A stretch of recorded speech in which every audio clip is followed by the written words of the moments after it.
Civil tech solution के online platform पे एक बार फिर ओसी सर आपका हार्दिक स्वागत, अभिनंदन and very very most welcome. दोस्तों, आपको हमारा जो पिछला वीडियो था वो टेंस पे, वर्ब के टेंस के पे बेस्ड ऑन था और हमने कल जो देखा वहाँ पे कि एक जो बेसिक लेवल होता है और एक एडवांस लेवल होता है। तो कल हम लोगों ने बेसिक लेवल टेंस का देखा कि टेंस क्या होता है, टाइम एंड टेंस में क्या डिफरेंस होता है, किसे टाइम कहते हैं, किसे डिफरेंस कहते हैं, क्या टाइम का रोल होता है, क्या टेंस का रोल होता है, टेंस को अदर नाम से किया जाना जाता है। ये सारी चीज़ें आप मेरे पिछले वीडियो में देखेंगे तो you will get more details on this. Okay, तो आज हम आपको अपने जो फंक्शनल ग्रामर का जो हमारा ये सेशन चल रहा है, इसमें आप देख सकते हैं कि ये हमारा जो फंक्शनल ग्रामर है, इसमें जितनी भी चीज़ें हमारी चल रही हैं, जैसे अगर देखेंगे कि आपका जो भी चीज़ है उसमें आपको प्रेपोजिशन का एक सेक्शन मैंने आपको पढ़ा दिया था। हमारा वर्ब के सेक्शन में टेंस चल रहा है। उसके बाद हम आपको how to make the question that relates to the question tag, उस पर हम डिस्कशन करेंगे।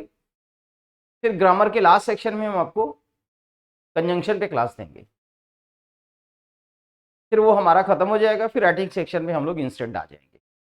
लेकिन उसके पहले हम आपको एक बार प्रैक्टिस सेशन भी देंगे, सारे पोर्शन का एक बार प्रैक्टिस सेशन देंगे, प्रेपोजिशन से रिलेटेड, कंजंक्शन से रिलेटेड, टेंस से रिलेटेड, और how to make the question, how to make the interrogative sentence and how to make the question tag. इसमें हम आपको क्लास देंगे। तो if you want to enhance your knowledge on tense, my request, please keep on watching the video till the end, you will get more confidence. और आज का जो हमारा सेशन है, आज की जो हमारी क्लास है, वो टेंस के एडवांस लेवल पे हम आपको ले चल रहे हैं। तो आज की क्लास में हम लोग देखते हैं कि टेंस में आज का जो हमारा सेशन होगा वो एडवांस लेवल पे होगा। एडवांस लेवल, क्योंकि जो पिछला वीडियो था वो बेसिक लेवल पे था और आज हमारा एडवांस लेवल पे है। तो इस एडवांस लेवल में हाउ टू अप्लाई, ये हुआ how to apply tense, how to apply tense, इस पे we will discuss the class. तो दोस्तों, इस वीडियो को देखने से पहले पिछली वीडियो जरूर आप देख लीजिएगा टेंस का, जो बेसिक लेवल पे था। टेंस के टाइप्स बता दिया था और टेंस को अदर नाम से किया जाना था, ये भी मैंने आपको बता दिया था। तो आज हम आपको अपनी क्लास में एडवांस लेवल ले चलते हैं। इस एडवांस लेवल में सबसे पहले, जैसा कि आपको पता है कि टेंस में इसके टाइप्स अगर हम बात करें, तो इसके टाइप्स में जो हमारा पहला आता है वो प्रेजेंट टेंस है। इस प्रेजेंट टेंस में सबसे पहले आता हमारा प्रेजेंट इंडेफिनिट। इसे इंडेफिनिट प्रेजेंट भी कहते हैं, प्रेजेंट इंडेफिनिट भी कहते हैं, दोनों आप कह सकते हैं। सिंपल प्रेजेंट भी आप कह सकते हैं, there is no doubt. Okay, तो हमारा प्रेजेंट टेंस में आज की क्लास का जो सेशन है वो हमारी प्रेजेंट इंडेफिनिट में है। इसके पहले मैं आपको बता दूं कि क्या होता है इंडेफिनिट, क्या होता है कंटिन्यूअस, क्या होता है परफेक्ट और क्या होता है परफेक्ट कंटिन्यूअस। इंडेफिनिट में जितने भी हमारे एक्शन होते हैं, जितने भी हमारे वर्क होते हैं, फंक्शन होते हैं, वो कहीं ना कहीं हैबिट से रिलेटेड होते हैं, रूटीन से रिलेटेड होते हैं। तो हैबिट और रूटीन की बात बार बार यहां पर होगी, किसमें? प्रेजेंट इंडेफिनिट में। अब वो हैबिट आज की है, आपके सामने चल रही है, वो हैबिट आपकी पहले से और आज भी है, और वो आने वाले कल में भी चलेगी, तो वो प्रेजेंट इंडेफिनिट में हो जाएगी। ठीक है, तो ये इंडेफिनिट में हमेशा हमारा हैबिट की बात होती है। उसके बाद कंटिन्यूअस किसे कहते हैं? कंटिन्यूअस को दूसरे नाम से जाना जाता है, उसे इनकम्प्लीट टेंस भी कहते हैं। कभी भी कहा जाए कि कंटिन्यूअस टेंस को दूसरे नाम से, what is the other name of continuous tense? तो the other name of continuous tense is the incomplete tense या इनकम्प्लीट एक्शन। जैसे वो जा रहा है, तो जा रहा है, जाने का काम जारी है, अभी खत्म नहीं हुआ, लेकिन अगर वो खत्म हुआ तो वो चला गया है, तो ये प्रेजेंट परफेक्ट में हो गया। तो परफेक्ट टेंस में काम खत्म हो जाता है, परफेक्ट टेंस में काम एंड हो जाता है। परफेक्ट में क्या होता है? काम एंड हो जाता है, काम समाप्त हो जाता है।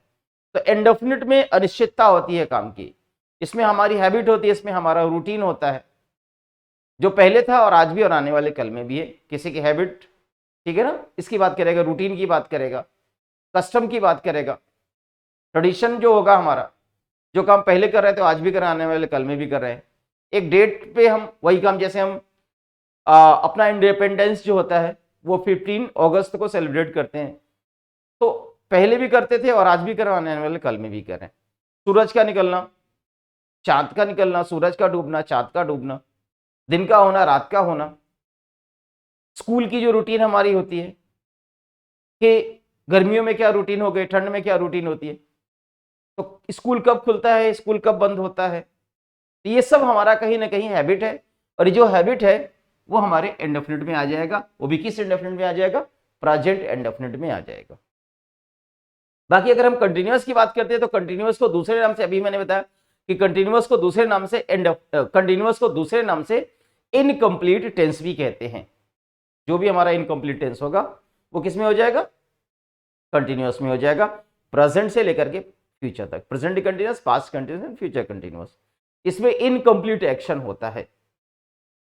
और अगर हम परफेक्ट की बात करें, तो परफेक्ट में जो भी हमारा परफेक्ट होता है, परफेक्ट में काम कंप्लीट हो जाता है। परफेक्ट को दूसरे नाम से, the other name of perfect is complete. वह जा चुका है, वह आ गया है, ठीक है ना, मैंने काम को खत्म कर दिया, मैंने ये सेशन खत्म कर दिया है, वह चला गया है, चुका है, गया है, आया है, ये हमारा परफेक्ट में चला जाता है। तो काम खत्म हो जाएगा तो परफेक्ट हो जाएगा। अब एक काम जो पहले से शुरू हुआ, एक काम पहले से शुरू हो चुका है और आगे जारी है, तो वो परफेक्ट कंटिन्यूअस हो जाएगा। परफेक्ट यानी पहले से शुरू हो चुका है और वो काम आगे कंटिन्यू होगा भी, पहले से शुरू हुआ और आगे कंटिन्यू होगा भी, तो वो हमारा परफेक्ट कंटिन्यूअस हो जाएगा। पहले से स्टार्ट हुआ, आगे कंटिन्यू होगा, तो परफेक्ट कंटिन्यूअस हो जाएगा। तो अगर वो परफेक्ट कंटिन्यूअस होगा, तो आपको पता है कि वहां पे हैज हैव के साथ, बीन और बीन के साथ वर्ब का फोर्थ फॉर्म यानी आईएनजी फॉर्म, जिसे प्रोग्रेसिव वर्ब भी कहते हैं। तो चलिए ये सारी बातें हम लोग सीखेंगे, लेकिन सबसे पहले फर्स्ट ऑफ ऑल हम लोग ये देखते हैं कि इसमें इस टेंस में कैसे हम एडवांस रूल को स्टडी करें, कैसे हम लोग एडवांस रूल को स्टडी करते हैं। तो सबसे पहले हम लोग प्रेजेंट इंडेफिनिट की बात करते हैं। प्रेजेंट इंडेफिनिट टेंस, इसकी हम लोग बात करते हैं, ठीक है ना बच्चों। अगर हम प्रेजेंट इंडेफिनिट की बात करते हैं, तो इसमें आपको पता है, जैसे बेसिक जो लेवल होता है, अगर आप देखें तो ता है, ती है, ते है, जो आप बचपन से पढ़ते आते हो यही देखते हो। जाता है, जैसे एक सवाल हुआ कि वह शहर जाता है, ये देखने से लग गया कि उसकी हैबिट हो गई, वह शहर जाता है, देखने से लग रहा है कि उसकी हैबिट हो गई। लेकिन अगर यही आ जाए कि वह शहर जाया करता है, अब तो निश्चित है कि ये उसकी हैबिट ही हो गई कि वह शहर जाया करता है। तो शहर शहर जाता है, इसमें भी ये भी इंडेफिनिट को शो करता है, और वह शहर जाया करता है ये भी इंडेफिनिट को शो करता है। दोनों प्रेजेंट इंडेफिनिट को शो करेगा। कैसे आइडेंटिफाई किया? ता है, ती है, ते है से हम प्रेजेंट इंडेफिनिट टेंस को बनाएंगे, लेकिन दोनों के बनाने के तरीके अलग हो जाएंगे।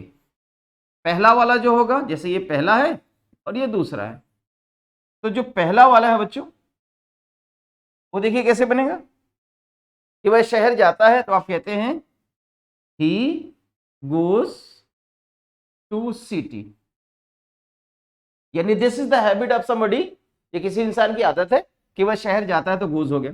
अब बात ये होगी कि यहाँ पे वर्ब का पांचवा फॉर्म क्यों लगा? तो आपको पता है कि जो सिंगुलर सब्जेक्ट होता है, जो भी हमारे सिंगुलर सब्जेक्ट होते हैं, थर्ड पर्सन सिंगुलर सब्जेक्ट में आ जाएंगे। जैसे ही थर्ड पर्सन है, शी थर्ड पर्सन है, इट थर्ड पर्सन है, और किसी का नाम भी थर्ड पर्सन है, ठीक है। अब वो नाम हो कॉमन नाउन हो या प्रॉपर नाउन हो, वो भी थर्ड पर्सन में ही आता है। जैसे मेरा नाम वसी है, तो वसी आपका थर्ड पर्सन है, और अगर मैं टीचर हूं तो टीचर भी थर्ड पर्सन है, और अगर मेरा जेंडर प्रोनाउन में ही है तो वहां पे ये भी थर्ड पर्सन है, और अगर किसी का जेंडर प्रोनाउन में शी है तो वो भी थर्ड पर्सन है। तो अगर वो थर्ड पर्सन है, तो अगर वो सिंगुलर है, ही सिंगुलर है, शी सिंगुलर है, इट सिंगुलर है, वसी सिंगुलर है, टीचर सिंगुलर है, बॉय सिंगुलर है, तो जो भी सिंगुलर होता है उसके साथ वर्ब का पांचवा फॉर्म लगता है। मैंने कल आपको इसको जानना है तो पिछला वीडियो जरूर देख लीजिए, इसमें वर्ब का पांचवा फॉर्म लगता है, तो यहां गोज लग गया। क्योंकि आपको पता है कि बेस वर्ब जो होता है ना, याद रखिएगा, बेस वर्ब जो होता है वर्ब का फर्स्ट फॉर्म होता है। जो बेस वर्ब होता है वो वर्ब का फर्स्ट फॉर्म होता है। गो वर्ब का फर्स्ट फॉर्म, लाइक वर्ब का फर्स्ट फॉर्म, राइट वर्ब का फर्स्ट फॉर्म, डू वर्ब का फर्स्ट फॉर्म, हैव वर्ब का फर्स्ट फॉर्म। लेकिन इस वर्ब का फर्स्ट फॉर्म जो होता है वो हमेशा प्लूरल के साथ आता है। अभी बताता हूं इसको। फिलहाल ही आपका सिंगुलर है, तो ही की वजह से यहाँ पे गो में ईएस लगा, तो ये गोज हो गया, ठीक है ना। लेकिन दूसरा वाला जो एग्जाम्पल हमारा है, दूसरे वाले एग्जाम्पल में अगर हम देखें कि वह शहर जाया करता है, ठीक है ना, कि वह शहर जाया करता है, तो जाया करता है तो आप ऐसे नहीं बनाएंगे कि ही गोज टू सिटी, ये नहीं कहेंगे, जाया करता है। अब ये ज्यादा उसकी हैबिट हो गई, यानी ये सुनिश्चित कर रहा है कि वह शहर जाया करती है, उसकी हैबिट ही हो गई। It is the routine, it is the habit of this particular person. तो अब ऐसे बनाएंगे, he keeps on going to city. कभी भी आए कि वह शहर जाया करता है, वह इस काम को किया करता है, वह सोया करता है, वह हमारी मदद किया करता है, ठीक है ना। तो ऐसे हालत में जाया करता है, पढ़ा करता है, सोया करता है, तो ऐसे हालत में कीप ऑन लगाइएगा। आप कीप तो लगाइएगा, लेकिन यह एस क्यों लगा? क्योंकि आपको पता है कि ही सिंगुलर है, सिंगुलर के साथ मेन वर्ब में एस लगा देंगे, ये कीप्स ऑन हो जाएगा। तो कीप्स ऑन, अब ये कीप देखिए, असल में कीप ऑन मींस काम का जारी होना, यानी वो हुआ करता है, जाया करता है, पढ़ा करता है, मदद किया करता है, रोया करता है, दूसरों को परेशान किया करता है। तो ऐसे अगर आगे ना कि किया करता है, जाया करता है, तो उसको कीप ऑन लगाइएगा, तो ऐसे जाएगा he keeps on going to city. ये दो अलग अलग टेंस हो गए, लेकिन इसको ऐसा ना बनाएगा कि ही गोज, अगर होगा कि ही गोज टू सिटी तो वह शहर जाता है, लेकिन अगर वो शहर जाया करता है तो he keeps on going to city, ये आप बना देंगे, ठीक है ना। चलिए अगला मैं आपको बताता हूं। तो बेसिक इसकी जो पहचान होती है, ता है, ती है, ते ऐसे कर देते हैं, ठीक है ना। एडवांस रूल में भी देखिएगा, बहुत सारी चीजें मैं आपको बता रहा हूं यहाँ पे, ठीक है ना। लेकिन ये चीज दिमाग में, सेंटेंस का एंड जो होगा वो ता है, ती है, ते है से ही होगा। जब भी सेंटेंस एंड होगा, whenever the sentence ends, it will always be identified with ता है। हिंदी में ता है, ती है, ते है से इसको आइडेंटिफाई कर देंगे, ठीक है ना। अच्छा, जैसे वह मुझे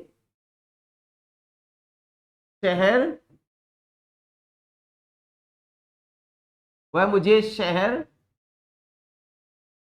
जाने देता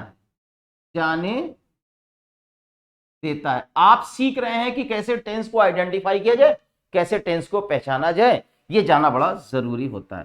कि वह मुझे शहर जाने देता है, यानी अब आप जो है खुद से नहीं जा रहे हो, वहां आपका अपना कंसेंट नहीं है, आप चाह रहे हो लेकिन चाह के भी नहीं जा रहे हो। क्यों? क्योंकि यहां पे जब ये कह रहा है कि वह मुझे शहर जाने देता है, यानी कोई बंदा है जो आपको कंपेल करता है जो आपको परमिशन देता है कि आप शहर जाइए, यानी उसके परमिशन से आप शहर जाते हैं। तो लिखा है कि वह मुझे शहर जाने देता है, यानी अगर वो नहीं चाहते तो आप शहर नहीं जाते हैं। तो मुझे शहर जाने देता है, तो जब कोई काम किसी के द्वारा होता है, कंपेल करता, परमिशन देता है, वहां लेट्स लगाइएगा। कैसे? जैसे लिखा है कि ही लेट्स, कैसे करेंगे इसको मैं कलर चेंज कर दे रहा हूं ताकि आपको क्लियर एकदम से विजिबिलिटी इसकी रहे। जैसे लिखा है कि ही लेट्स मी, अब यहां पे टू गो टू सिटी। अब देखिए इसमें एक गलती हो गई, he lets me to go to city. इसमें एक रॉन्ग होगी, एक मिस्टेक हमने किया कि यहां पे टू इन्फिनेटिव नहीं लगेगा, ही लेट्स मी गो होगा, क्योंकि ये एडवांस वर्ब में आता है। आप जब पढ़ेंगे इन्फिनेटिव तो आप इन्फिनेटिव में देखेंगे कि कुछ ऐसे वर्ब हैं, जैसे लेट है, मेक है, तमाम बहुत सारे वर्ब है, उसको मैं उतना लेन देन नहीं लेने देता, लेकिन लेट्स है, लेट्स के बाद अगला जो भी वर्ब आएगा वो बेयर इन्फिनेटिव में होगा। बेयर इन्फिनेटिव यानी वर्ब के पहले टू हटा देंगे तो ये बेयर इन्फिनेटिव हो जाएगा, यानी ये वर्ब का फर्स्ट फॉर्म हो जाएगा। यानी कैसे बोलेंगे? He lets me go to city, यानी वह मुझे शहर जाने देता है, वो मुझे पढ़ने देता है, वो मुझे अंदर आने देता है, ठीक है, वो मुझे अपने करियर को नए तरीके से स्टार्ट करने देता है। तो जब इस तरह की बातें आएंगी कि आपका काम किसी पे डिपेंडेंट हो, आपका काम किसी पे डिपेंडेंट हो, उसकी परमिशन, उसका कंसेंट अगर डिपेंड करता है कि उसके कंसेंट से, उसके परमिशन से आप अपने काम को स्टार्ट करते हो या कोई भी स्टार्ट करता है, तो ऐसी कंडीशन में वहां लेट लगाइएगा, ठीक है ना। वह मुझे जाने देता है, वो मुझे खाने देता है, वो मुझे पढ़ने देता है, वो मुझे अंदर आने देता है, वो इस काम को करने देता है। तो वहां पे इस तरह की बातें, जाने, आने, खाने देता, इस तरह से अगर आ गया तो वहां लेट लगाइएगा। चूंकि ही सिंगुलर था तो यहां आप लेट में एस लगा देंगे, क्योंकि मैंने अभी बताया कि सिंगुलर की पहचान थर्ड पर्सन से करते हैं। थर्ड पर्सन में ही आएगा, शी आएगा, इट आएगा, किसी का नाम आएगा या वो कॉमन नाउन होगा तो वो थर्ड पर्सन में हो जाएगा। Result clear? चलिए बहरहाल आगे देखिए। अगर यही चीज प्लरल में आ जाए तो जो हमारे प्लरल के सब्जेक्ट है, जैसे दे थर्ड पर्सन है, उसके बाद वी है, यू है, ये हमारे हम प्लरल सब्जेक्ट में आते हैं। बॉयज हो गया, गर्ल्स हो गया, टीचर्स हो गए, स्टूडेंट्स हो गया, नाउन में लगेगा तो प्लरल हो जाएगा, ठीक है ना। अच्छा, जैसे अगर लिखा है कि एक बात आ गई कि हम इस व्यक्ति की रोज मदद करते हैं। अब देखिए एक चीज यहां पे आपको दिखाई दी ना कि आप किसी बंदे की मदद कर रहे हो तो ये लग रहा है कि आपकी हैबिट होगी, आपकी रूटीन हो गई, ये लग रहा है कि आपकी आदत में ये आ गया ना। मैं पहले कहा था प्रेजेंट इंडेफिनिट किस पे डिपेंडेंट है? हमारी हैबिट पे, हमारी रूटीन पे डिपेंडेंट है। याद रखिएगा, हमारी कस्टम, हमारे कल्चर, हमारे रूटीन, हमारे हैबिट पे डिपेंड करता है। जो पहले था और आज और आने वाले कल में भी चल रहा है, चलता रहेगा, तो हमारा हैबिट में आ जाएगा, कस्टम में आ जाएगा, हमारे रूटीन में आ जाएगा। जैसे हम इस व्यक्ति की रोज मदद करते हैं तो ते हैं आ गया, तो ये इसकी पहचान आइडेंटिफाई करेंगे किससे? ये प्रेजेंट इंडेफिनिट को ते है से पहचान लेंगे। अब हम क्या है, ये प्लरल है, ठीक है ना। एक और सबसे अच्छा तरीका बताऊं कि हमेशा पहले सब्जेक्ट को निकाल लिया करिए, सब्जेक्ट के बाद एकदम पीछे चल जाइए, उसका नंबर बना लीजिए। जैसे पहला ये हो गया, अब मदद करते हैं, ये दूसरा हो गया, मेन वर्ब हो गया। तो कैसे बनेगा कि वी हेल्प, हम मदद करते हैं। अब यहाँ हेल्प ना लगे, एस ना लगाएगा। क्यों नहीं एस लगाएंगे? क्योंकि एस अगर लगा देंगे तो ये एरर हो जाएगा। किस बात का मिस्टेक हो जाएगा? नहीं भाई ये गलत है, यहाँ पे एस नहीं होगा। क्या बनाएंगे? क्योंकि वी प्लरल है तो वी के साथ हेल्प होगा। तो वी हेल्प, आप किसकी मदद करते हैं? इस व्यक्ति की, ठीक है। वी हेल्प दिस, क्या हो जाएगा? पर्सन, दिस मैन या दिस पर्सन, ऐसे भी हो जाएगा। वी हेल्प दिस मैन या दिस पर्सन, कुछ भी आप लगाइए। लेकिन अब बात आ गई कि रोज की बात। ये रोज क्या है? रोज आपका एडवर्ब ऑफ फ्रीक्वेंसी है, जिसे ऑलवेज कहा जाएगा। तो ऑलवेज की जो जगह होती है ना, वो हमेशा मेन वर्ब के पहले होती है, हेल्पिंग वर्ब के बाद और मेन वर्ब के पहले होती है। क्योंकि इसमें हेल्पिंग वर्ब है ही नहीं है, तो मेन वर्ब कौन सा है? वो हेल्प, इसका मेन वर्ब है। तो अब इसके पहले हमेशा ऑलवेज आएगा। जो भी हमारा एडवर्ब ऑफ फ्रीक्वेंसी होता है, जैसे नेवर है, जैसे ऑलवेज है, जैसे सेल्डम है, जैसे ऑफन है, जैसे यूजुअली है, तो ऐसे हालात में जो भी हमारा एडवर्ब ऑफ फ्रीक्वेंसी होता है, उसके पहले हमेशा हमारा वो मेन वर्ब के पहले हमेशा एडवर्ब ऑफ फ्रीक्वेंसी आएगा। तो कैसे बनेगा इसका राइट आंसर? मतलब ये गलत स्टेटमेंट है। ऐसा नहीं कि ऑलवेज यहां उठा के रख देंगे तो ये रॉन्ग हो जाएगा, और ऐसा भी नहीं है कि यहां पे ऑलवेज कर देंगे, ये भी रॉन्ग हो जाएगा। ऐसा भी नहीं है कि स्टार्टिंग से ऑलवेज कर देंगे, ये भी रॉन्ग हो जाएगा। ये सारे गलत है, याद रखिएगा, ये सब रॉन्ग है। इसको करेक्ट करना है तो ऐसे करेंगे कि we always help, we always help this man या दिस पर्सन में से कुछ भी लगा लेंगे। अब कहीं ये ना सोचिएगा अरे यार वी प्लूरल है तो ऑलवेज में एस हटा दो, क्योंकि सर ने बताया था कि जब क्या नाम है प्लूरल सब्जेक्ट होता है तो वर्ब में एस नहीं लगाते। अरे ऐसा करोगे तो हम तो वाकई में बेहोश हो जाएंगे, ऐसा मत करिएगा भाई। मैं एक बात बता दूं, ऑलवेज वर्ब नहीं है, ऑलवेज तो आपका एडवर्ब ऑफ फ्रीक्वेंसी है, और अगर ऑलवेज एडवर्ब ऑफ फ्रीक्वेंसी है तो ऑलवेज के किसी भी लेटर में कोई चेंजिंग ना करिएगा। हाँ ये बात अलग है, वी का जो इंपैक्ट होगा वो इस वर्ब पर होगा। हाँ इस वर्ब में एस ना लगाइए, लेकिन ये वर्ब तो है नहीं, ये तो एडवर्ब ऑफ फ्रीक्वेंसी है। तो मैं फिर कह रहा हूं जो हमारा एडवर्ब ऑफ फ्रीक्वेंसी है, ऑलवेज है, नेवर है, सेल्डम है, वो हमेशा मेन वर्ब के पहले आता है या हेल्पिंग वर्ब के बाद। Is that clear? तो ये हमारा प्लूरल सब्जेक्ट हो गया। ओके चलिए, अब इसमें एक चीज आती है इस तरह से कि singular subject equal to singular verb and plural subject equal to plural verb.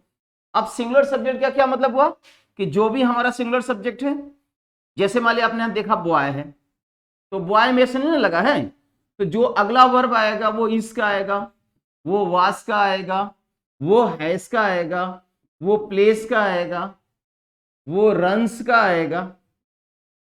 यानी सिंगुलर वर्ब का मतलब होता है जिस वर्ब में एस लगा होता है उसे सिंगुलर वर्ब कहते हैं। इसी को अगर कहा जाए वर्ब का पांचवा फॉर्म तो ये गलत नहीं होगा। वर्ब के पांचवें फॉर्म को ही सिंगुलर वर्ब कहा जाता है, वर्ब के पांचवें फॉर्म को ही सिंगुलर वर्ब कहा जाता है। तो जैसा कि यहां पे देखिए वर्ब का पांचवा फॉर्म लिखा है, तो जब वर्ब में एस लग जाएगा, यहां भी देखिए एस है, यहां भी देखिए एस है, यहां भी देखिए एस, हैज में भी एस है, प्लेस में भी एस है, रन्स में भी एस है, तो जितने भी वर्ब यहां दिख रहे हैं ये सिंगुलर वर्ब हैं। तो जब इस नाउन में एस नहीं लगता है तो इस वर्ब में एस लगता है, लेकिन अगर इसी नाउन में एस लग जाएगा तो बिल्कुल उल्टा हो जाएगा। जब इस नाउन में एस लग जाएगा तो ऐसे हालात में इस वर्ब में एस नहीं लगेगा, यानी वो कौन सा वर्ब हो जाएगा? प्लूरल वर्ब होगा। तो यहां क्या हो जाएगा? आर हो जाएगा, यहां वर हो जाएगा, यहां पे हैव हो जाएगा, यहां पे प्ले हो जाएगा, प्ले हो जाएगा, यहां पे रन हो जाएगा। इस तरह से हम आगे प्रोग्रेस कर जाएंगे। तो याद रखिएगा singular subject equal to singular verb. Clear हो गया होगा? जब हमारा नाउन है, अगर नाउन में एस नहीं लगा है तो वर्ब में एस लगेगा, लेकिन अगर नाउन में एस लगा हुआ है तो वर्ब में एस इसलिए नहीं लगेगा कि ये सारे वर्ब जितने भी आपको दिखाई देंगे ये सारे वर्ब हमारे प्लूरल हो जाएंगे। तो प्लूरल वर्ब में एस नहीं लगा तो वो प्लूरल वर्ब किसके साथ आएगा? प्लूरल नाउन के साथ आएगा। और अगर सिंगुलर वर्ब की पहचान जिस वर्ब में एस लगता है उसे सिंगुलर वर्ब कहते हैं। तो अगर ये सिंगुलर वर्ब है तो इसके पहले जो भी हमारा सब्जेक्ट होगा उस सब्जेक्ट में एस नहीं लगेगा। अगर वो नाउन है तो उसमें एस नहीं लगेगा, वरना ही के साथ तो ही इज होगा, शी इज होगा, ही वाज होगा, शी वाज होगा, ही प्लेज होगा, ही रन्स होगा, कुछ इस तरह से हम बना देंगे। ठीक है ना? ये तो हमने आइडेंटिटीज के आपको बता दिया। चलिए बहरहाल अब एडवांस लेवल में हमारा प्रेजेंट इंडेफिनिट के साथ आगे क्या होता है देखिए। मेनली इसमें क्या हम लोग स्टडी करते हैं ये चीज हमारा जानना बहुत ज्यादा जरूरी है। तो याद रखिएगा हमारी जो क्लास चल रही है वो टेंस के एडवांस लेवल पे चल रही है, और अगर टेंस के एडवांस लेवल पे चल रही है तो हम लोग यहाँ पे एडवांस टेंस पे अब हम यहाँ पे स्टार्ट करते हैं। एडवांस लेवल कर दिया है, यहाँ पे एडवांस लेवल कर दो, ये एडवांस लेवल हो गया किसका? प्रेजेंट इंडेफिनिट का। तो इसमें मैंने कहा था हैबिट की बात होती है, ठीक है, रूटीन की बात होती है। किसी का रूटीन और हैबिट ये हमेशा प्रेजेंट इंडेफिनिट में होता है, किसी की भी हैबिट और रूटीन हमेशा प्रेजेंट इंडेफिनिट टेंस में होता है। ठीक है ना? तो इसमें हैबिट की अगर हम बात करें तो इसमें कुछ ऐसे रूटीन की बात करें जो काम पहले था और आज भी हो रहा है वो हमेशा हमारे हैबिट और रूटीन में आ जाएगा। ठीक है ना? इसमें कुछ हमारा अभी एक वर्ड बताया था adverb of frequency, adverb of frequency, adverb of frequency के बारे में अगर हम बात करते हैं, अगर हम एडवर्ब ऑफ फ्रीक्वेंसी के बारे में बात करेंगे तो ऑलवेज बीसी श्रेणी में आ जाएगा, नेवर भी इसी श्रेणी में आ जाएगा, ऑफन भी इसी श्रेणी में आ जाएगा, सेल्डम हो गया या यूजुअली हो गया, और इसी के साथ हमारा टाइम भी आ जाएगा, जिसे एडवर्ब ऑफ टाइम बोलेंगे। जैसे हमारा हो गया यहां पे एवरी डे अगर कर दें, ठीक है ना, एवरी डे कर दें या एवरी संडे कर दें, ठीक है, या ऑल डे कर दें, ऑल डेज कर दें, या ऑन संडेज कर दें। तो ये जितने आपको दिखाई दे रहे हैं ना, इन सबके साथ प्रेजेंट इंडेफिनिट टेंस का यूज किया जाता है। ये जो वर्ड आपको दिखाई दे रहे हैं, इनके साथ प्रेजेंट इंडेफिनिट टेंस का यूज किया जाता है। जो भी आपको बोर्ड पे दिखाई दे रहेंगे, अगर क्लैरिटी नहीं होगी तो मुझे बता दीजिएगा। ये सब जैसे कह दिया जाए कि he teaches maths on Sundays.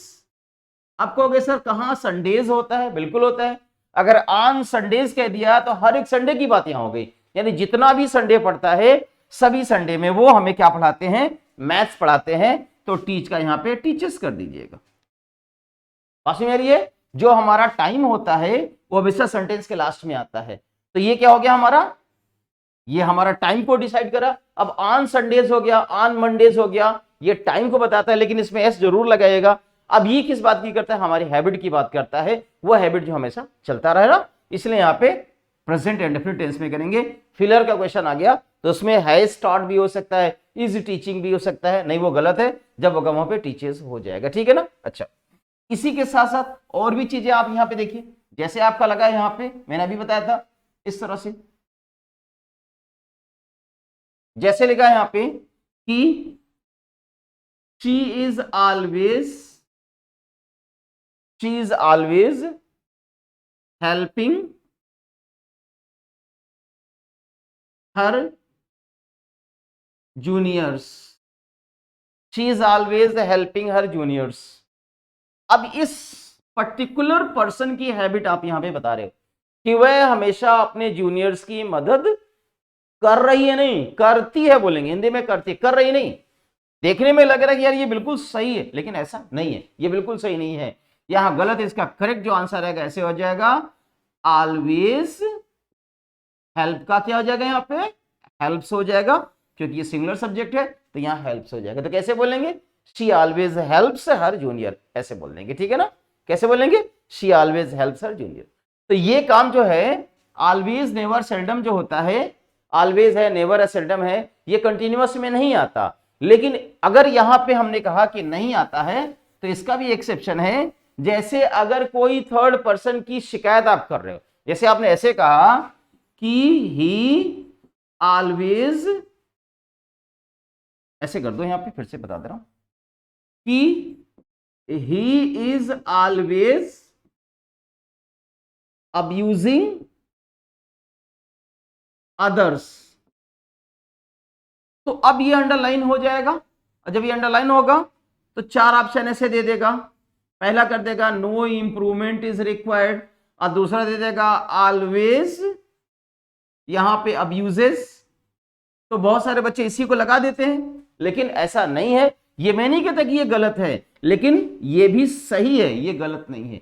अभी आप कहोगे ये कैसे हो गया? यानी ये सही होगा, ये गलत होगा, मतलब गलत ये भी नहीं होगा, मैं फिर कह रहा हूं ये भी गलत नहीं होगा। लेकिन चूंकि ऑलवेज है, नेवर है, सेल्डम, ये ऐसे एडवर्ब फ्रीक्वेंसी है, अगर ये किसी थर्ड पर्सन की कंप्लेन करते हैं, थर्ड पर्सन की ऐसी हैबिट जो अब्यूजिंग का है, कंप्लेनिंग का है, यानी जब इसके अगेंस्ट में, थर्ड पर्सन के अगेंस्ट में जब कोई बात आती है, जैसे कंप्लेनिंग यहां आ जाए, अब्यूजिंग यहां आ जाए, स्पॉइलिंग आ जाए, थर्ड पर्सन की ड्रॉबैक होती है, उसकी कमी के बारे में बात करेंगे, तो इसे आप कंटिन्यूअस में ऐसे रख सकते हैं और ये सही होगा, इसलिए इसके नो इंप्रूवमेंट हो जाएगा, ठीक है ना।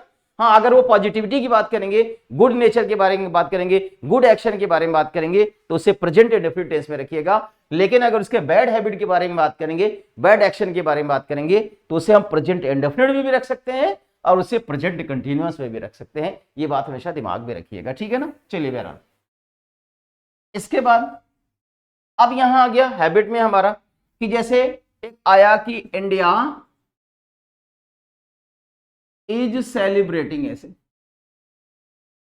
India is celebrating independence on 15 August every year.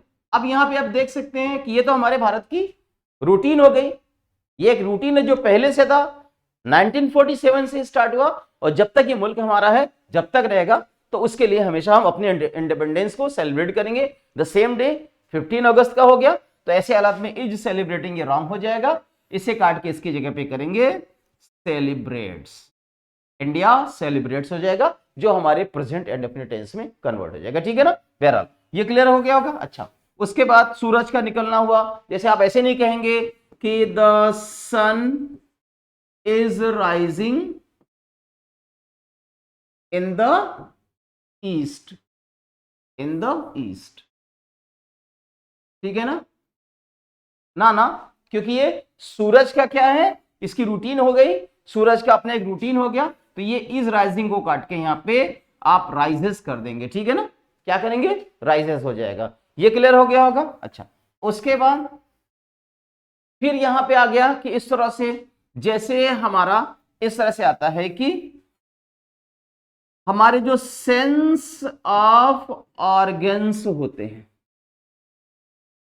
Sense of organs का क्या मतलब हुआ कि जैसे हमारा स्मेल हो गया, स्मेलिंग नहीं होगा, उसी तरह से टेस्ट है, टेस्टिंग नहीं होगा, उसी तरह से फील है, उसी तरह से लिसन है, उसी तरह से हियर है, ठीक है ना, उसी तरह से जो भी हमारे सेंस ऑफ ऑर्गन्स के बारे में बात करेंगे, या हमारे सेंस ऑफ इमोशन अगर हो गए, सेंस ऑफ इमोशन अगर हो गया, तो जो हमारे सेंस ऑफ इमोशन में आते हैं, जैसे लव हो गया, जैसे लाइक हो गया, जैसे डिसलाइक हो गया, ठीक है ना, जैसे और भी चीजें हैं, वांट्स हो गया, ठीक है ना, तो ये जो सेंस ऑफ इमोशंस होते हैं, ये सब भी हमारे प्रेजेंट इंडेफिनिट टेंस में होते हैं। सेंस ऑफ ऑर्गन्स 5 हमारे होते हैं, वो प्रेजेंट इंडेफिनिट में होंगे, और सेंस ऑफ इमोशन जो होंगे ये भी हमारे प्रेजेंट इंडेफिनिट टेंस में ही होंगे। तो इनमें लविंग ना करिएगा, स्मेलिंग ना करिएगा। जैसे आप ये नहीं कह सकते ना कि my mother is loving me, ये रॉन्ग हो जाएगा, this will be wrong.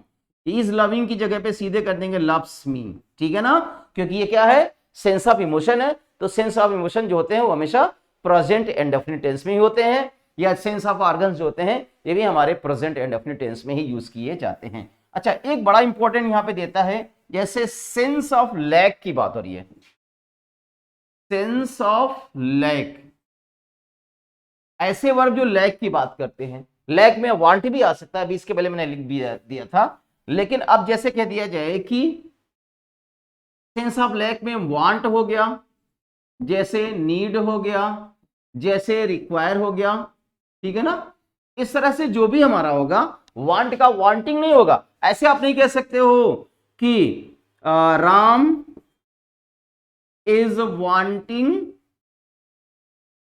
Wanting my company, नहीं, गलत हो गया। ये वांट का वांटिंग नहीं हो सकता, ये रॉन्ग हो गया। इसकी जगह जब भी करेंगे तो यहां हो जाएगा राम वांट्स हो जाएगा। राम क्या चाहता है, राम मेरा साथ चाहता है, तो वहां पे वांट्स होगा, वांटिंग करेंगे तो आपको मार्क्स बिल्कुल नहीं मिलेगा। ये बात बिल्कुल दिमाग में रखिएगा। चलिए, ठीक है ना, इसके बाद मैं आपको बताता हूं, ध्यान से सुनिए। फिर यहां पे आता है सेंस ऑफ, अब यहां पे मान लिया आ गया कि सेंस ऑफ पोसेशन की बात करेंगे, या वर्ब ऑफ पोसेशन भी हो जाएगा।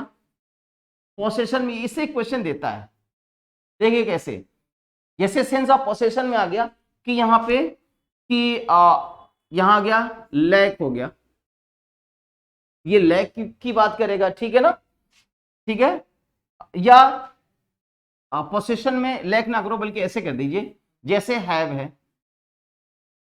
ठीक है ना, तो हैव सबसे बड़ी बात होती है, या पॉसेस भी इसमें आ सकता है। ये दो बड़े फेमस वर्ड हैं, पॉसेस और हैव दो बड़े फेमस वर्ड है। अक्सर में एग्जाम में ऐसे देता है, he is having a good, यहां पे आ जाए he is having a good book, तो ये गलत हो गया बच्चों। इज हैविंग नन वर्ड, ये कोई वर्ड नहीं है, इज हैविंग की जगह पे आप हमेशा हैज करेंगे। और कैसे बोलेंगे, he has a good book, उसके पास एक अच्छी किताब है, तो यहाँ हैज लगेगा। Is having, I am having, are having कोई वर्ड नहीं है, बिल्कुल रॉन्ग है। आप वहां पे जब भी लगाएंगे तो हैज या हैव का यूज करिएगा, जो हमारे प्रेजेंट इंडेफिनिट टेंस में आ जाएगा, ठीक है ना। अच्छा, इसके बाद और जो बातें हमारी इसमें आती है, जो प्रेजेंट इंडेफिनिट में आती है, जैसे यहाँ पे जो भी हमारा कंडीशनल होता है, जो भी हमारे कंडीशनल सेंटेंस होते हैं, कंडीशनल सेंटेंस के बारे में बात करें, इफ हो सकता है या अनलेस हो सकता है, ये कंडीशनल में आ गए। इनके बाद प्रेजेंट इंडेफिनिट टेंस यूज किया जाएगा, ठीक है ना। इनके बाद कभी फ्यूचर नहीं आएगा, इनके बाद जब आएगा तो प्रेजेंट इंडेफिनिट टेंस आएगा। किसमें, इस कंडीशनल सेंटेंस में। जैसे लिखा है, if she will spoil her time, comma she will remorse one day, one day. कह रहे कि अगर वो इस तरह से अपने समय को बर्बाद करेगी तो एक दिन अफसोस करेगी। तो विल स्पॉइल को काट के आप यहां पे स्पॉइल्स कर दीजिएगा। फिर मैं कह दे रहा हूं कि जो भी हमारे कंडीशनल वर्ड हैं, चाहे वो इफ हो चाहे अनलेस हो, इसे प्रेजेंट इंडेफिनिट टेंस में रखा जाता है, दूसरे टेंस में नहीं रखा जाता। जब इसे रखेंगे तो इसे प्रेजेंट इंडेफिनिट टेंस में रखेंगे। तो यहां हो जाएगा, if she spoils her time she will remorse one day. अगर वो इस तरह से अपने समय को बर्बाद करती है तो एक दिन उसे अफसोस होगा, ठीक है ना। एक और एग्जांपल हम आपको अनलेस से बताते हैं। अनलेस से देखिए कैसे, जैसे लिखा है कि यू कैन नॉट, यहां पे आ जाए, you can not become an officer unless you will not work hard। अब यहां देखिए क्या है, अब यहां आपको देख रहा होगा यहां पे क्या, कि यहां अनलेस क्या है, ऑलरेडी नेगेटिव वर्ड है। अनलेस एक नेगेटिव कंजंक्शन है, तो जब ये ऑलरेडी नेगेटिव होता है, इसके साथ नॉट क्यों लगा रहे हो। और दूसरी बात, अनलेस के साथ कभी विल नहीं आता, क्योंकि अभी हमने बताया कि अनलेस और इफ के साथ जब भी आएगा तो यहाँ पे प्रेजेंट इंडेफिनिट आएगा, तो यहाँ वर्क हार्ड आपको लगाना पड़ेगा। आपको पता है यू प्लरल है, तो यू के साथ वर्क्स नहीं होगा, वर्क होगा, तो अनलेस यू वर्क हार्ड इसका करेक्ट आंसर हो जाएगा, ठीक है ना। तो जो भी हमारे कंडीशनल सेंटेंस है, जो भी हमारे कंडीशनल वर्ड है, उनके साथ फ्यूचर का मिस्टेक अक्सर में देता है, तो फ्यूचर को हटा करके प्रेजेंट इंडेफिनिट बना दीजिएगा। सिंगुलर सब्जेक्ट होगा तो मेन वर्ब में एस लगा दीजिएगा, और अगर प्लूरल सब्जेक्ट होगा तो मेन वर्ब से एस हटा दीजिएगा, ठीक है ना। अच्छा, बहरहाल उसके बाद देखिए, जैसे एक होता है, एक सवाल आ गया, एक और देखिए, if she will be here, comma she will get my support. अगर वो यहां रहेगी तो उसको मेरा सपोर्ट मिलेगा, ऐसे मान लिया गया, ठीक है ना। वो मान लिया सपोर्ट लिखा हुआ, याद रखिएगा। अब जैसे इफ शी विल बी, तो आपको पता है कि कंडीशनल वर्ड के साथ कभी फ्यूचर आएगा नहीं, तो विल को काटेंगे तो बी भी काटेंगे, तो जब यहां काटेंगे तो इसके जगह पे इज एम आर लगाएंगे। अगर ये सी है तो इज लगाइएगा, आई है तो एम लगाइएगा, दे है तो आर लगा दिएगा। कैसे बोलेंगे, इफ शी इज हियर, अगर वह यहां रहती, इसका मतलब कि अगर वह यहां रहती है, यानी इसका मतलब है इफ सी लिव्स हियर, तो यानी ऐसे बोलेंगे, if she is here she will get my support, यानी अगर वो यहां रहती है, अगर वो यहां है तो उसको मेरा सपोर्ट मिलेगा। तो कंडीशनल वर्ड भी कभी भी दूसरे टेंस में ना आकर के प्रेजेंट इंडेफिनिट टेंस में आएगा। दूसरे टेंस यानी फ्यूचर में तो कभी आएगा ना, आपके एग्जाम से फ्यूचर का ही मिस्टेक हमेशा देता है, ठीक है ना। ये हमारा कुछ रूल है एडवांस लेवल का, जो किसमें है, हमारे प्रेजेंट इंडेफिनिट टेंस में, ठीक है ना। ये क्लियर हो गया होगा प्रेजेंट इंडेफिनिट का। अब आपका नेगेटिव अगर करना है प्रेजेंट इंडेफिनिट में, तो देखिए एक बार मैं बता दूं, एक अफर्मेटिव सेंटेंस होगा, एक अफर्मेटिव होगा, एक नेगेटिव होगा, एक इंट्रोगेटिव होगा, इंट्रोगेटिव होगा। तो अफर्मेटिव सेंटेंस में क्या करेंगे, जैसे यहां पे सब्जेक्ट आ जाएगा, सब्जेक्ट के बाद V1 या V5 आ जाएगा, ठीक है, उसके बाद यहां ऑब्जेक्ट आ जाएगा, ठीक है ना। लेकिन नेगेटिव में क्या करेंगे, यहां सब्जेक्ट होगा, सब्जेक्ट के बाद यहां पे आप डू या डस कर दीजिएगा, उसके बाद नॉट कर दीजिएगा, नॉट के बाद यहां V1 करिएगा, V1 के बाद यहां ऑब्जेक्ट होगा, इंट्रोगेटिव में यही हेल्पिंग वर्ब पहले आ जाएगा, तो डू या डस को पहले कर दीजिएगा, उसके बाद यहाँ पे सब्जेक्ट कर दीजिएगा, सब्जेक्ट के बाद यहाँ पे V1 आ जाएगा, V1 के बाद यहाँ ऑब्जेक्ट होगा। ये इंट्रोगेटिव की बात है। यहीं पे अगर इंट्रोगेटिव नेगेटिव आप करते हैं, इंट्रोगेटिव एंड नेगेटिव अगर आप करते हैं, तो ऐसे हालात में क्या यहाँ हो जाएगा, यहाँ पे डू डस तो पहले आएगा ही, उसके साथ यहाँ सब्जेक्ट आएगा, सब्जेक्ट के बाद यहाँ नॉट आएगा, नॉट के बाद यहाँ V1 आएगा, V1 के बाद यहाँ ऑब्जेक्ट होकर के साइन ऑफ इंट्रोगेशन हो जाएगा। ठीक है ना। अच्छा, तो ये इसको इंग्लिश में कहा जाता है, ये ओपन एंडेड क्वेश्चन होता है, ये ओपन एंडेड क्वेश्चन होता है। लेकिन अगर यही WH वर्ड से स्टार्ट होगा तो वो क्लोज एंडेड हो जाएगा। यानी दो तरह का इंट्रोगेटिव होता है, इसको इंग्लिश में कहा जाता है open ended. Open ended, open ended का मतलब हुआ कि जब कभी भी किसी भी क्वेश्चन में जब सवाल करते हैं और जवाब यस या नो में आता है तो वो ओपन एंडेड हो जाता है। जैसे डस सी कम, तो आपने कहा यस, और अगर डस सी कम आपने कहा नो, तो जब जवाब यस या नो में आएगा तो उसे ओपन एंडेड कहा जाएगा। लेकिन क्लोज एंडेड में क्या होता है कि वह उसमें सॉरी, मैंने उल्टा आपको बता दिया कि ये हमारा क्लोज एंडेड है। क्लोज एंडेड का मतलब हुआ कि बातें क्लोज हो जाएंगी। जैसे यस या नो में जब जवाब आएगा तो वो क्लोज एंडेड हो जाएगा, यस या नो में जब जवाब आएगा तो वो क्लोज एंडेड हो जाएगा। जब किसी भी सेंटेंस में सवाल हेल्पिंग वर्ब से करेंगे तो जवाब यस या नो से आएगा, लेकिन जब किसी भी सेंटेंस में सवाल WH वर्ड से करेंगे तो उसमें पूरा एक्सप्लेनेशन आपको देना पड़ेगा, तो उसे ओपन एंडेड कहा जाएगा। जैसे एक सवाल आप देखें यहां पे,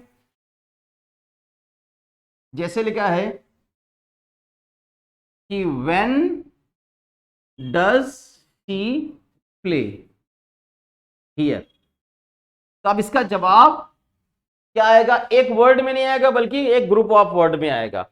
जैसे उसमें आपका हेल्पिंग वर्ब से करते हैं तो यस या नो से सवाल कर जवाब आता, तो वो हो जाता हमारा क्लोज एंडेड। लेकिन इसमें जवाब आएगा एट, मान लिया 6 o'clock, 6 o'clock आपने कह दिया यहाँ पे, तो एट 6 o'clock में इतना आपका ग्रुप ऑफ वर्ड आया ना, तो जब जवाब ग्रुप ऑफ वर्ड में आएगा तो ओपन हो जाएगा, उसमें कई सारे वर्ड आ जाएंगे तो वो ओपन एंडेड हो जाएगा। तो ये हमारा WH वर्ड से जितने भी जब सवाल किए जाते हैं, इनसे जब भी जवाब आएगा तो वो ओपन एंडेड यहां हो जाएगा। लेकिन हेल्पिंग वर्ब से अगर सवाल होगा, डू से, डस से, इज से, एम से, आर से, वाज से, वर से, जितने भी हमारे हेल्पिंग वर्ब है, तो उसके साथ वो हमारा क्लोज एंडेड हो जाएगा। क्लोज का मतलब यस पे क्लोज हो जाएगा, क्लोज यानी नो पे क्लोज हो जाएगा, और ओपन में कई सारे ग्रुप ऑफ वर्ड आएंगे जो पूरा एक्सप्रेशन देंगे, वो हमारा ओपन एंडेड हो जाएगा। ठीक है ना। अच्छा, आगे देखिए, इसके बाद हम आते हैं प्रेजेंट कंटिन्यूअस पे। प्रेजेंट कंटिन्यूअस पे इसमें कुछ बताने को नहीं है प्रेजेंट कंटिन्यूअस टेंस में।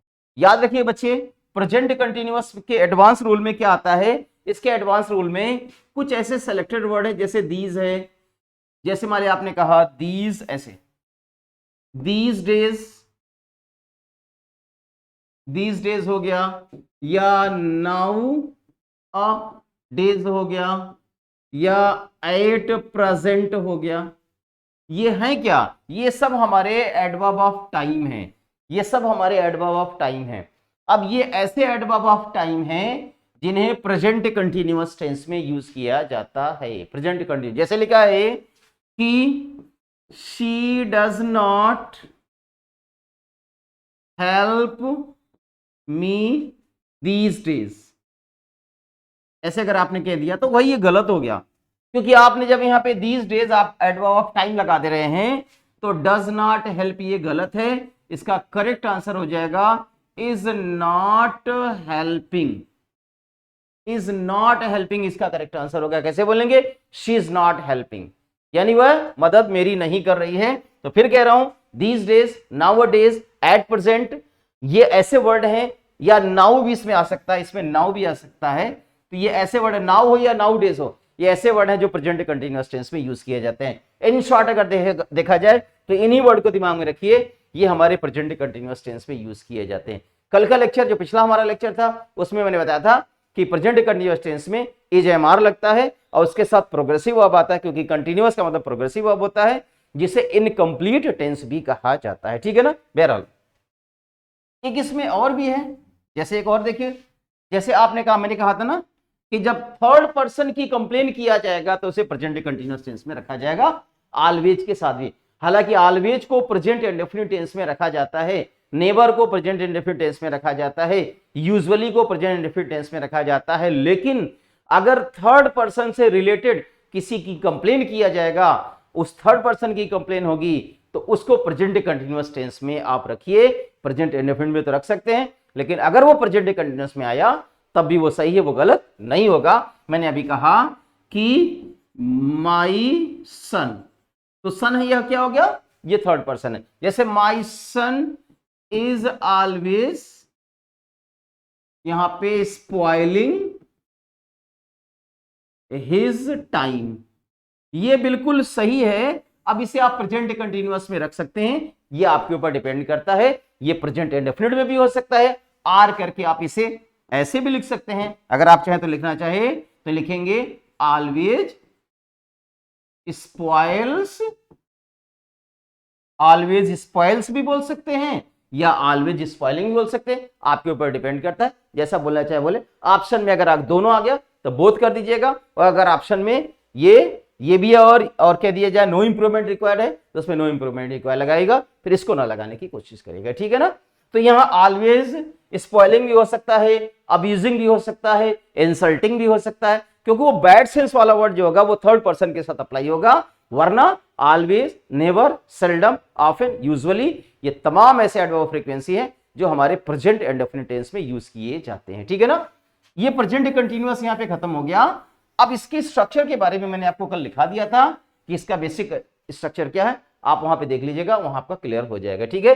जैसे इसमें हिंदी क्या होती है, वह जा रहा है, वह खा रहा है, रहा है, रही है, रहे हैं, बेसिक कंसेप्ट आपने देखा होगा ना। प्रेजेंट कंटीन्यूअस टेंस में रहा है, रही है और रहे, यही ना होता है, रहे हैं।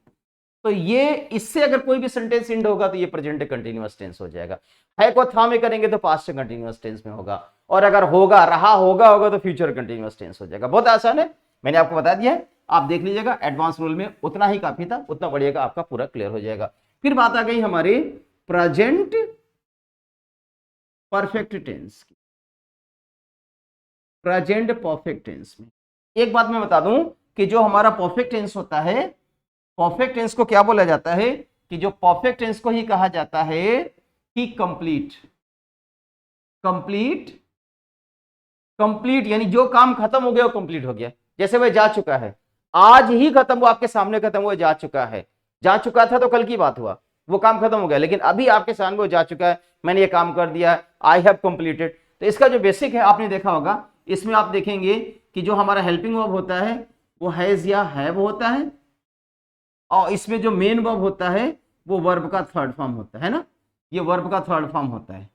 ओके, यहां हैज हैव लगेगा, वर्ब का थर्ड फॉर्म होगा। अगर सिंगुलर सब्जेक्ट होगा तो हैज लगेगा, और प्लूरल सब्जेक्ट होगा तो हैव लगेगा, और इसके साथ वर्ब का थर्ड फॉर्म तो लगेगा, सबके साथ वर्ब का थर्ड फॉर्म यहां पे लगता है, ठीक है ना। बहरहाल आगे मैं आपको बताता हूं, ध्यान से सुनिए कैसे।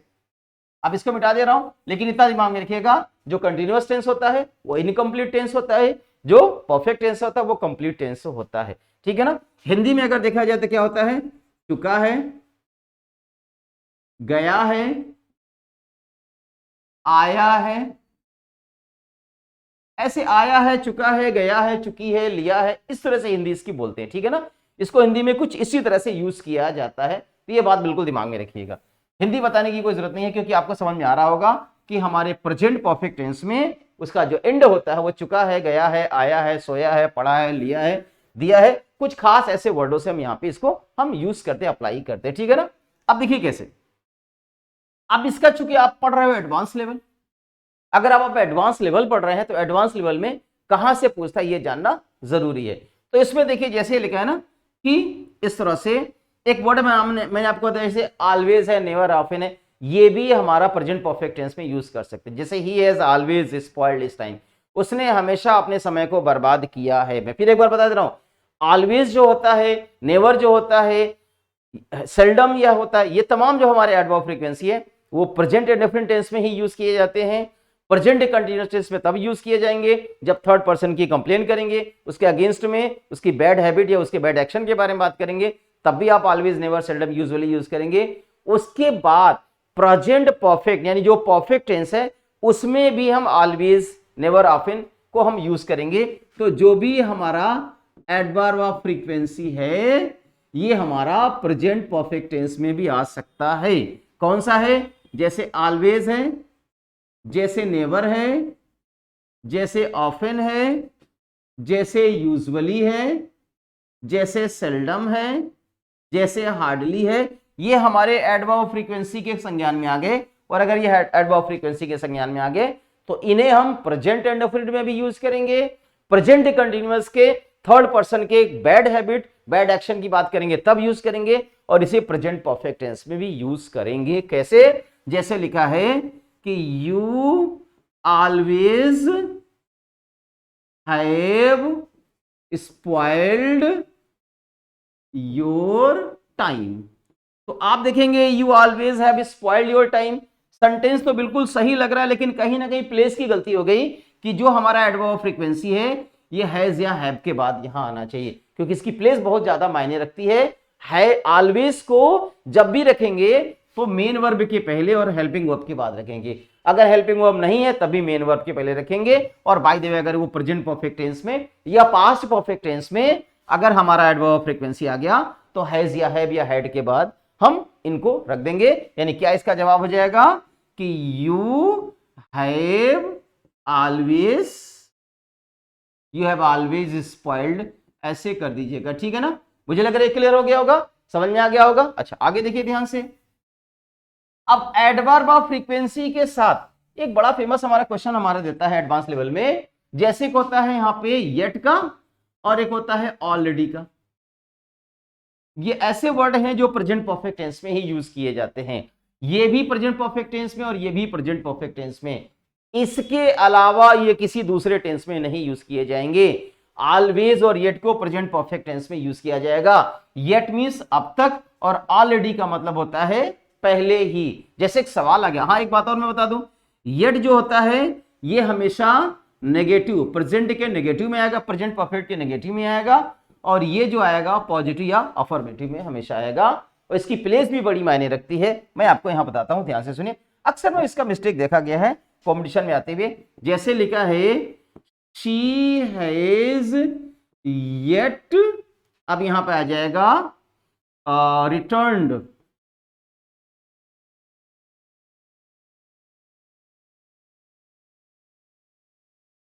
Returned my book. यहां देखिए she has yet return my book, कहीं गलती हो गई, येट की प्लेस नहीं सही है, येट भी नहीं सही है। ये सेंटेंस पहली बात अफर्मेटिव में है, ये नेगेटिव में नहीं है। अगर ये ऐसे लिखा होता कि she has yet not returned my book, तो तय हो गया कि ये सेंटेंस सही है, इसमें कोई गलती नहीं है। यहां पे इसमें कोई गलती नहीं है। हाँ गलती अगर है तो येट जो होता है सेंटेंस के लास्ट में जाता है, लेकिन ऐसा कोई बहुत बड़ा हार्ड एंड फास्ट रूल नहीं है कि येट को लास्ट में लगा दो। अगर यहां है तो ये सेंटेंस सही हो गया। अगर वो प्रेजेंट परफेक्ट का नेगेटिव है तो उसमें येट लगेगा, लेकिन अगर वो प्रेजेंट परफेक्ट का अफर्मेटिव है, तो ऐसे हालत में क्या करेंगे, येट को काट के इसकी जगह पे ऑलरेडी का यूज करेंगे। एक बात मैं आपको बता दूं, येट का कॉन्ट्रा ऑलरेडी होता है और ऑलरेडी का कॉन्ट्रा येट होता है। ठीक है ना? तो ऑलरेडी की जगह जो होती है वो मेन वर्ब के पहले प्रेजेंट परफेक्ट के अफर्मेटिव में होती है, और येट का जो स्थान होता है वो नॉट के पहले प्रेजेंट परफेक्ट टेंस में हैज या हैव के बाद येट आएगा, या येट सेंटेंस के लास्ट में भी आता है। बहुत जगहों पे देखा गया है कि जब हम प्रेजेंट परफेक्ट में येट यहां लगा देते हैं तो प्लेस में एरर मान लेता है, वो ठीक है, उसका भी मानना सही है। येट सेंटेंस के लास्ट में भी आ सकता है। यानी अगर 100% एक्यूरेसी के बारे में बात करेंगे तो सेंटेंस को ऐसे लिख दीजिए जैसे लिखा है कि she has not returned my book yet. ये सेंटेंस बिल्कुल सही यहां पर हो गया। अब ये बिल्कुल सही हो गया। अगर यहां पे येट लगाओगे तो हो सकता है एग्जाम में आपको मार्क्स ना मिले, हो सकता है यहां पे मिस्टेक, यहीं पे एरर दे देगा, लेकिन अगर ये येट सेंटेंस के लास्ट में रख देंगे तो ये बिल्कुल सही हो जाएगा। ये बात हमेशा दिमाग में रखेंगे। ठीक है ना? अच्छा, उसके बाद यहां पे आ गया, जैसे यहां पे एक होता है कि इस तरह से जस्ट और जस्ट नाउ। तो जस्ट एंड जस्ट नाउ के बारे में अगर हम बात करते हैं तो जस्ट जो होता है और जस्ट नाउ तो है, ये थोड़ा सा इसमें फर्क है। कि जस्ट जो होता है ये प्रेजेंट परफेक्ट टेंस में यूज होता है और जस्ट नाउ ये पास्ट इंडेफिनिट टेंस में होता है। ये बात मिस्टेक आपकी एग्जाम में देगा। जैसे एग्जाम्पल में आ गया कि ही अब डॉट लेफ्ट दिस, सॉरी फिर से बता दें यहाँ पे, यहाँ पे ही, यहाँ पे आ गया डॉट डॉट करके this city with his family, ठीक है ना। अच्छा अब यहां पे 4 ऑप्शन आ गया। 4 ऑप्शन में देखिए कैसे आ गया। ऑप्शन में ज्यादा नहीं, आप दिमाग में रखिएगा। यहां पे आप जब भी लगाएंगे तो यहां लिखेंगे he has just left. Time waste करने से कोई फायदा नहीं है, यहां पे हैज जस्ट कर देंगे, ही has just left this city. Just जो होता है ये प्रेजेंट परफेक्ट टेंस में यूज किया जाता है। लेकिन अगर यही फिलर का सवाल ऐसे होता कि ही, अब यहां पे डॉट डॉट करके this city with his family, अब यहां आ जाए जस्ट नाउ, जस्ट नाउ। तो अब आपको दिमाग में रखना है कि यार जस्ट नाउ तो सर ने बताया था कि ये पास्ट इंडेफिनिट टेंस में यूज होता है, तो यहां पे हैज जस्ट लेफ्ट भी लिख के आएगा और उसके साथ साथ यहां पे ये भी लिख के आएगा क्या कि यहां पे लेफ्ट भी लिख के आएगा। तो आप किसको लगाएंगे? लेफ्ट पे लगाएंगे। तो कैसे बोलेंगे? He left this city with his family just now. Just now past indefinite tense में यूज होता है और जस्ट जो होता है वो प्रेजेंट परफेक्ट टेंस में यूज होता है। ये बात हमेशा दिमाग में रखेंगे। जस्ट प्रेजेंट परफेक्ट टेंस में यूज होता है और just now past indefinite tense में यूज होता है। ये छोटी छोटी चीज जानना बहुत जरूरी है टेंस के एडवांस लेवल में, जहां पे आपको यहां पे सीखेंगे, ठीक है ना। अच्छा एक बात बड़ा इंपॉर्टेंट यहां पर है, ध्यान से सुनेंगे। जैसे लिखा होता है यहां पे कि एक होता है इट इज फर्स्ट टाइम और फिर एक लिखा होता है इट इज टाइम। देखिए इट इज फर्स्ट टाइम की बात है कि कोई भी चीज पहली बार आप उसको एक्सपीरियंस करने जा रहे हैं, और इट इज टाइम का मतलब ये वही समय है जो पिछला समय है। जब वो समय पास्ट हो जाएगा तो ये पास्ट इंडेफिनिट की तरफ हमें लीड करेगा। अगर ये पिछले समय के बारे में बात करेंगे, यानी वो समय जो पिछला था, जो बीत गया, जो खत्म हो गया, वो पास्ट इंडेफिनिट में होगा। तो इट इज टाइम रिमेंबर करता है past. It is good time, it is time, it is the same time, ये कुछ ऐसे वर्ड होते हैं। इट इज गुड टाइम या इट इज यहां पे इट इज सेम टाइम, यानी आप ये उन सारे समय को आप रिमेंबर कर रहे हो जो पहले का था, आज का नहीं, ये पहले के समय है। लेकिन अगर समय के साथ आप उसको क्या करेंगे, उसका फ्रेगमेंटेशन कर देंगे या यूं कहेंगे फर्स्ट टाइम करेंगे, सेकंड टाइम, उसकी फ्रीक्वेंसी हो जाएगी। जब समय की फ्रीक्वेंसी हो जाएगी, फर्स्ट टाइम कहते हुए, सेकंड टाइम कहते हुए, थर्ड टाइम कहते हुए, यानी आप किसी भी काम का एक्सपीरियंस पहली बार कर रहे हो, दूसरी बार कर रहे हो, तीसरी बार कर रहे हो, यानी वो अनुभव बार बार आपके साथ हो रहा है, तो वो प्रेजेंट परफेक्ट में होगा। तो कैसे बोलेंगे? It is first time, it is first time I have found this type of book. पहली बार ऐसा हुआ कि मुझे इस तरह की किताब मिली है। तो इट इज फर्स्ट टाइम अगर आ गया तो आगे का जो सेंटेंस होगा प्रेजेंट परफेक्ट टेंस में यूज करिएगा। लेकिन अगर यहीं पे आ जाए कि इट इज सेकेंड टाइम, तो सेकेंड टाइम का मतलब हुआ कि फर्स्ट टाइम में भी वही काम था, सेकेंड टाइम में भी वही काम हो रहा, थर्ड टाइम में भी वही काम हो रहा, तो ये हमारा प्रेजेंट परफेक्ट टेंस में यूज किया जाएगा। लेकिन अगर it is time, it is high time, it is good time, it is same time, यानी आपकी उंगली पीछे की बैक की तरफ जाएगी, यानी पास्ट की तरफ जब जाएगी तो वो हमारा पास्ट इंडेफिनिट टेंस हो जाएगा। लेकिन अगर हम प्रेजेंट के बारे में बात करते हैं तो प्रेजेंट की कंडीशन में यहाँ पे क्या होगा? प्रेजेंट परफेक्ट में first time, second time, third time, fourth time जब बोलेंगे तो ये हमारा प्रेजेंट परफेक्ट टेंस में यूज किया जाएगा, ठीक है ना। बात समझ में आ गया होगी? ये बात क्लियर है? इस बात को हमेशा दिमाग में रखिएगा। इसके बेसिक के बारे में बात कर देते हैं। इसके बेसिक के बारे में प्रेजेंट परफेक्ट टेंस में क्या होता है आपको पता है कि हैज और हैव के साथ, हैज या हैव के साथ V3 किस में आता है? एक्टिव वॉइस में आता है। लेकिन अगर ये पैसिव वॉइस में हो जाएगा तो क्या हो जाएगा? हैव या हैज के साथ क्या आ जाएगा? बीन आ जाएगा। अब बीन के साथ जब ये V3 आ जाएगा तो ये पैसिव के फॉर्मेट में यहां पर हो जाएगा, ठीक है ना। ये बड़ा इंपॉर्टेंट था जो प्रेजेंट परफेक्ट टेंस में यूज होता है, ठीक है ना। इस फॉर्मेट को दिमाग में रखिएगा। नेगेटिव करना चाहेंगे तो हैज हैव के साथ नॉट लगा दीजिएगा, हैव के बाद नॉट लगा दीजिएगा। इंट्रोगेटिव करना चाहेंगे तो हैव को पहले कर दीजिएगा, ठीक है ना। एक बात आता है सिंस के साथ आता है, ठीक है ना। सिंस का मतलब हुआ कि ही, जैसे इसका एक फॉर्मूला है, सिंस का फॉर्मूला क्या है कि present perfect plus since plus past indefinite, ये इसका फार्मूला होता है। इसको दिमाग में रखिएगा, ये भी क्वेश्चन है। ये सिंस का मतलब है जब से, तो ये पहला जो पार्ट होगा वो प्रेजेंट परफेक्ट टेंस में होगा। जैसे एक सवाल आ गया कि he has not sent me a letter since he left this city, जब से उसने इस शहर को छोड़ा तब से उसने मुझे एक भी पत्र नहीं भेजा है, तो ही हैज नॉट सेंट हो जाएगा। याद रखिएगा, यहां पे सिंस के पहले जो होगा ये प्रेजेंट परफेक्ट होगा और सिंस के बाद पास्ट इंडेफिनिट होगा। कभी कभी ऐसे भी देता है कि since he left this city, फिर यहां पे कॉमा कर देगा, he has not sent me a letter. आप ऐसे कर देंगे, तो ऐसे करने पे ये पहले अगर आ गया तो ये भी पास्ट इंडेफिनिट भी आएगा, क्योंकि बार बार कह रहा है कि सिंस के बाद पास्ट इंडेफिनिट आता है और सिंस के पहले प्रेजेंट परफेक्ट में होगा। तो बच्चे ये अगर प्रेजेंट परफेक्ट में है, अगर ये हमारा प्रेजेंट परफेक्ट में है, अगर ये प्रेजेंट परफेक्ट में है, तो ये सिंस के बाद क्या हो जाएगा, पास्ट इंडेफिनिट टेंस होगा। कुछ इस तरह की बेसिक रूल है जो आप प्रेजेंट परफेक्ट में यूज करेंगे, ठीक है ना। मुझे लग रहा है एडवांस लेवल में हम लोग इतना हमारे लिए आज के लेक्चर में काफी है।